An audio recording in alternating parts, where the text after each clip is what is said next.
কি করে?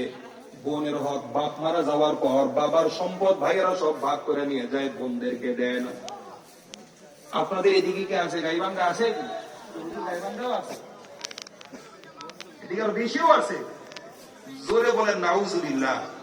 খুব খেয়াল করেন, অনেক সময় দেখা যায় বড় হাজি সাহেব, বড় হুজুর, বড় নামাজি, হক্কানি পীরেরও মুরিদ অথবা তাবলীগেরও ছেলে, খুব ভালো, আর ওদিক দিয়ে বোনের হক বোনরে দেয় না। কি করে? খুব খেয়াল করেন ইনসাফটা কিভাবে সাজে, কি জুলুমটা করে। করে কি? আহারে, আপনার অবস্থা এমন হয়, বোন যদি তার হক চায় তাহলে বলে, তোরা যে আমাদের বাড়িতে আসিস তখন তো করে আমরা খাওয়াই না। এই কথা কয় কি কয়? বলেন, এই কথা বলে কে? বলে না। এনে একটা সহজ কথা বুঝাই আপনাদের। যদি এমন হয় বোন আপনার বাড়িতে আসবে দেখে তার জমিন আপনাকে দিয়ে রাখতে হবে, তাহলে কি এটা আপনি কি আপনার বোন আপনার বাড়িতে আসলে তাদের দিকে আপনি মেহমানদারি করলেন নাকি ভাতের হোটেল দিলে নিতেন? যে তারা আপনাকে জমিন দিয়ে টাকা পয়সা দিয়ে রাখতে হবে, আসলে এরপর আপনি কি করবেন? তাদেরকে মেহমানদারি করবেন। এটা কি আত্মীয়র হক হলো? আত্মীয়র বাড়িতে গেলে আপনি তার জমিন আপনি কুক্ষিগত করে রেখা, আটকে রেখা, এরপরে তার মেহমানদারি করবেন। আরেকটা কি করে? আমাদের কুমিল্লা অঞ্চলে দেখছি প্রচলিত, বিভিন্ন ভাবে আপনার ইমোশনাল ব্ল্যাকমেল করে, বিভিন্ন বুঝায় বুঝায় একটা না দাবি নিয়ে নেয়। বোনদেরকে একরকম বাধ্য করে বলায় যে আমার হক আমি ছেড়ে দিলাম। এই আপনাদের এখানে প্রচলিত আসেনি? কি কয়? বোনেরা বলে হক ছেড়ে দিলাম। জি না, এভাবে বোনেরা যদি হক ছেড়ে দেয় হক মাফ হবে না। পরিষ্কার মাসলা মনে রাখবেন। ইসলামপুরের লোক, গাইবান্ধার লোক খুব ভালো করে মনে রাখবেন। যদি এরকম বলে যে হক ছেড়ে দিলাম, এর মাধ্যমে হক ছাড়া হবে না। কেন হক ছাড়া হবে না? খুব ভালো করে মনে রাখেন। মাসআলা হচ্ছে আগে জমিন বন্টক হইতে হবে, ভাগ হইতে হবে। কোন ভাইয়ের জায়গা কোনটা, কোন বোনের জায়গা কোনটা, সব ভাগ হইতে হবে। ভাগ করার পর আপনি বোনকে বুঝাই দিতে হবে, বোন এটা তোমার জায়গা, এটা অমুক বোনের জায়গা, এটা আমার জায়গা, এটা তোর ভাইয়ের জায়গা। জায়গা সবাইকে বুঝাইতে হবে।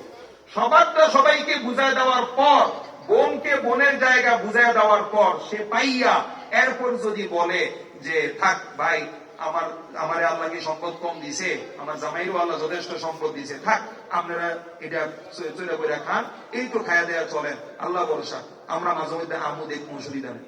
যদি বোন তাকে তার হক পুরো বুঝায় দেওয়ার পর এরপরে সে নিজের থেকে এমনি সৌদ্যোগী হয়ে খুশি মনে দেয়, তখন ভাইয়ের জন্য এটা ভোগ করা হালাল হবে। এটা না করা পর্যন্ত ভাইয়ের জন্য তার বোনের সম্পদ ভোগ করা কোনো দিনও হালাল হবে না। এবার বলেন তো কয়জনে এটা পালন করে? বলেন পালন করে? আত্মীয়র সাথে ইনসাফ করতে হবে, আত্মীয়র হক আদায় করতে হবে। খুব খেয়াল করেন, আমাদের অঞ্চলে দেখি যে ভাইয়ের সাথে ভাইয়ের বনিবনা নাই, চাচার সাথে ভাতিজার বনিবনা নাই। কেউ আপনাদের এলাকায় আসেনি নাই? আর এমনকি বাবার ছেলের সাথেও বনিবনা নাই। কি নিয়ে? দুনিয়ার সম্পদ নিয়ে। খুব খেয়াল করেন, খুব খেয়াল করেন। ভাই ভাইয়ের সাথে কথা বলে না মাসের পর মাস, চাচা ভাতিজার সাথে কথা বলে না বছরের পর বছর, ঝগড়াঝাটি এমন আছে না নাই? অথচ আল্লাহর হাবিব সাল্লাল্লাহু আলাইহি ওয়াসাল্লাম পরিষ্কার জানিয়ে দিয়েছেন, লা ইয়াহিল্লু লিমরিইন মুসলিমিন আন ইয়াহজুরা আখাহু ফাওকা সালাস। কোন মুসলমানের জন্য জায়েজ হবে না তার আরেকজন ভাইয়ের সাথে সম্পর্ক ছিন্ন করে রাখা 3 দিনের বেশি। কোন মুসলমানের জন্য তার আরেকজন ভাইয়ের সাথে, মানে মুসলমান ভাইয়ের সাথে, তাই সে চাচা হোক, ভাতিজা হোক, মামা হোক, খালু হোক, অথবা অন্য যে কোনো আত্মীয় হোক, অথবা আত্মীয় ছাড়া হোক, পাশের দোকানদার হোক, অথবা পাশের প্রতিবেশী হোক, কারো সাথে কথাবার্তা সম্পর্ক 3 দিনের বেশি ছিন্ন করে রাখা যায় না। আল্লাহর নবীর কথা। এবার খেয়াল করেন, আপনার সমাজে আর আমার সমাজে ভাইয়ে ভাই কথা বলে না, চাচা ভাতিজায় কথা বলে না, এমন আছে না নাই? আত্মীয় স্বজনের হক আদায় করতে হবে, মনে রাখতে হবে। এখানে আরেকটা বিষয় বুঝাই দেই, আমাদের কুমিল্লা অঞ্চলে দেখেছি এমন হয়, আত্মীয় একজন আরেকজনকে দাওয়াত দিলে একজন আরেকজনের বাড়িতে সহজে যাইতে চায় না। কি কারণে? ধরেন বিয়ের দাওয়াত দিছে, কারণ আমাদের সমাজের রেওয়াজ হলো বিয়ের দাওয়াতে যাইতে হলে যাইয়া সেখানে 1000, 1500, 2000 টাকা দিয়ে আসতে হয়। আপনাদের গাইবান্ধায় আসেনি? আমাদের অঞ্চলে কি দেখি, খুব খেয়াল করেন, বিবাহের প্যান্ডেল যেটা থাকে, গেইটে ঢুকার পরেই একটা বসানো থাকে, টেবিলের মধ্যে টিস্যু, পান, এরপরে আপনার এই অন্য জিনিস থাকে। একজন বা দুইজন খাতা নিয়ে বসে থাকে। আপনাদের গাইবান্ধাতে আছে এগুলো? কি করে? আপনার যেই ঢুকবে আবার যেই বের হতে চাইবে এই টেবিলের সামনে দিয়েই ঢোকা লাগে, এই টেবিলের সামনে দিয়ে বের হওয়া লাগে। কে কত টাকা দিল নিশ্চিত করে রাখে।